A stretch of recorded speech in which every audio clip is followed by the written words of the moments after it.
কথায় আছে, অভাব যখন দরজায় কড়া নাড়ে, ভালোবাসা তখন জানলা দিয়ে পালায়। তবে অভাবের কারণে সন্তানের প্রতি মায়ের মমতাও যে তুচ্ছ হয়ে যেতে পারে, এমন ঘটনা সচরাচর চোখে পড়ে না। তবে ঋণ শোধ করতে না পেরে ৩ সন্তানের মধ্যে ১ সন্তানকে বিক্রির সিদ্ধান্ত নিয়েছেন এক মা।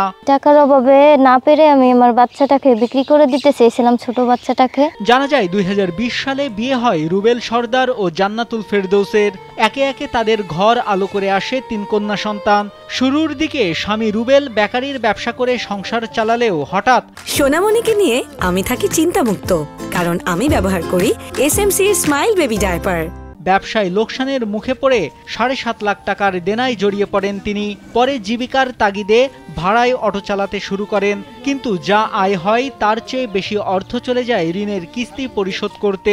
আমাদের বিয়ে হয়েছে ২০২০ সালে, তো আমরা একসাথেই ছিলাম শ্বশুর শাশুড়ির সাথে। পরে সমস্যার জন্য আমাদের আলাদা করে দেয়। তো আমার প্রথম মেয়ে হয়, পরে আবার ২০২২ সালে আরেক মেয়ে হয়, ২৫ সালে হয়েছে আরেক মেয়ে, আমার ৩ মেয়ে।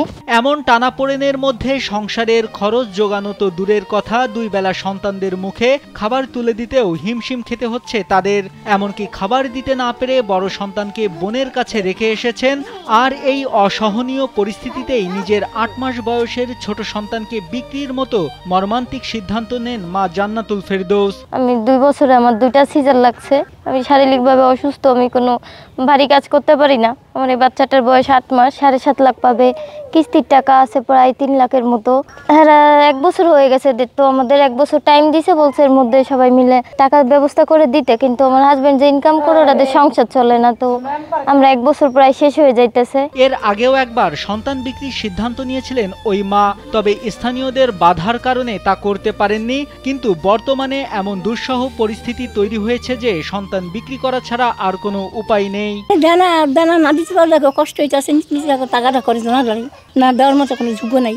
এই জন্য সে বাচ্চা বাঁচতে চাইছে, বাচ্চারা সহজ বাঁচতে চায়। চলার কোনো পথ নেই, খাওয়ারও অভাব, সবটারই অভাব। অনেক কষ্ট বৃষ্টি চলে 3টা সন্তান লইয়া। আমরা পাড়া প্রতিবেশীরা কষ্ট দেখা পারমু একবেলা খাওয়ান দিতে, কিন্তু কেউ তো 2টা টাকা দিতে পারুম না, কারণ আমরাও তো অসহায়। এখন ওরা মনে করেন 8-10 লাখ টাকা ঋণ আছে, এজন্য এখন কোনো জায়গার থেকে ওরা লোনও দিব না। ওদেরকে একটু সহযোগিতা করেন যাতে ওরা এই 3টা বাচ্চা নিয়ে ডাল ভাত খেয়ে ভালো থাকতে পারে।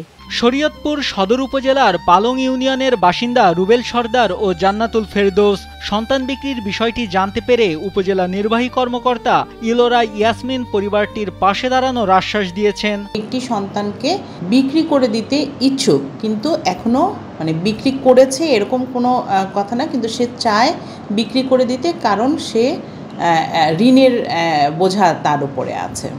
সে যদি আমার এখানে বলে এসে যে তার এই সাবজেক্টে তার ইন্টারেস্ট আছে, ওই সাবজেক্টের সেটা বিউটিফিকেশন হতে পারে, সেলাই হতে পারে, বা অন্যান্য পোলট্রি, সেই ব্যাপারগুলোতে তার ট্রেনিং নিয়ে পরবর্তী অগ্রহণের ব্যাপারে আমরা সর্বাত্মক সহযোগিতা করব।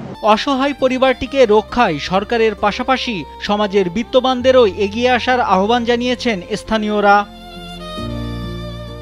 নাইমুল হাসিব, কালবেলা।